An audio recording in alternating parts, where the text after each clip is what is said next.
0514 Di video kali ini saya akan menjelaskan sedikit materi tentang naat dan man'ut.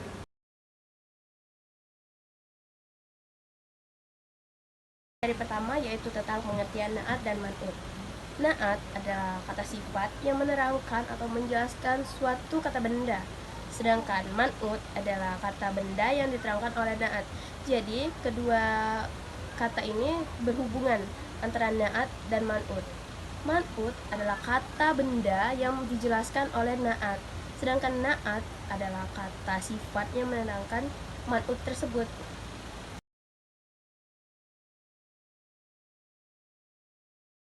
Naat itu berfungsi untuk membedakan, menjelaskan, menguatkan man'ut agar lebih mudah dibedakan dari isim lainnya.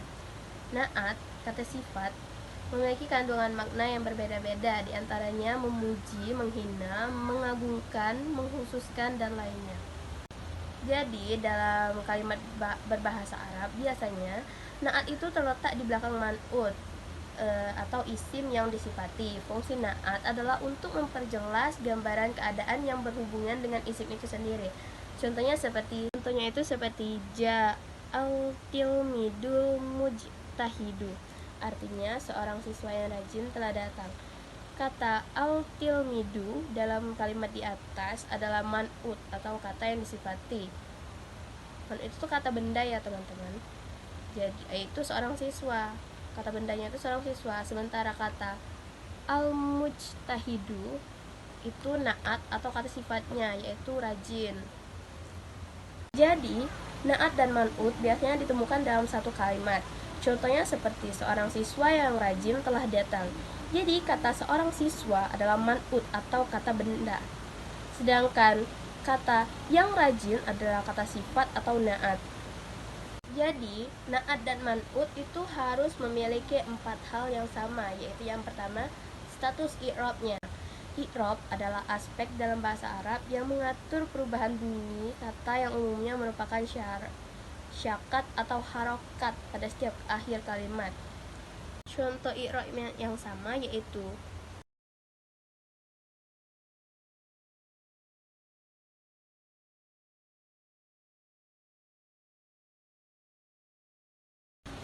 antara naat dan man'ut sama-sama mansub, dibaca nasab dengan tanda nasab fathah. Yang kedua yaitu tentang gendernya. Jadi kalau gender dari suatu naat atau man'ut itu laki-laki, maka itu adalah muzakkar, sedangkan perempuan adalah muannas. Satu kata tertentu dapat disusun oleh huruf yang berbeda-beda tergantung dengan gender pelaku atau objek dalam suatu kalimat, yaitu laki-laki muzakkar dan perempuan muannas. Jika man'utnya muzakkar, maka naatnya juga harus muzakkar. Begitu pula sebaliknya.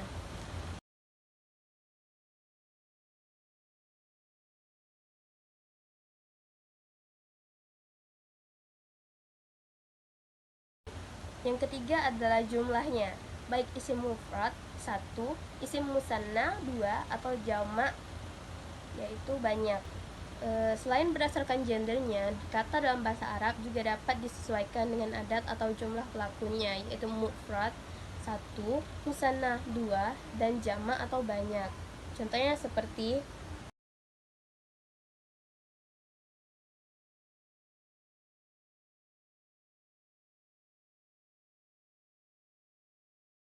lalu yang terakhir yaitu makrifat atau nakirahnya, yaitu antara umum atau khusus. Makrifat adalah sifat yang dikhususkan pada suatu objek tertentu. Sedangkan nakirah diartikan sebagai sifat umum yang tidak merujuk pada sesuatu tertentu. Contohnya seperti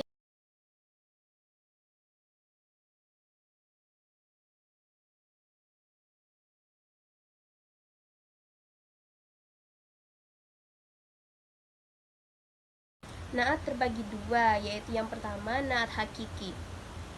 Jadi naat hakiki yaitu isim yang menunjukkan kata sifat pada kalimat sebelumnya atau kalimat yang diikutinya. Contohnya seperti naat hakiki harus sesuai dengan kalimat yang diikutinya dalam makrifah, nakirahnya, bilangannya, dan jenisnya.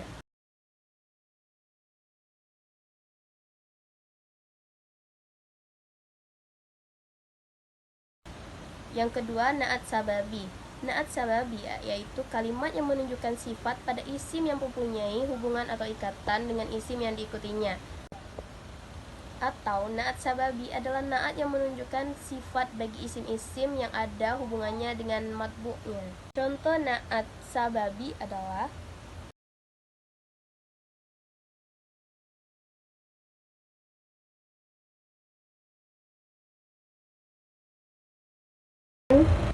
itu saja yang dapat saya sampaikan terkait materi tentang na'at dan man'ut.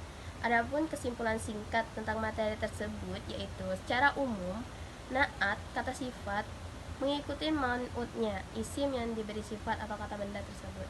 Dalam hal jenis, muzakkar dan muannas, dalam hal jumlah, mufrad, musannah atau jamak, dalam hal ma'rifah atau nakirah, dan dalam hal i'rab, rafa atau nashab atau jar.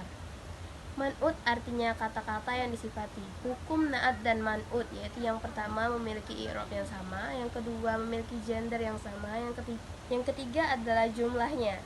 Lalu yang terakhir yaitu ma'rifat atau nakirahnya. Sekian dari saya tutup. Assalamualaikum warahmatullahi wabarakatuh.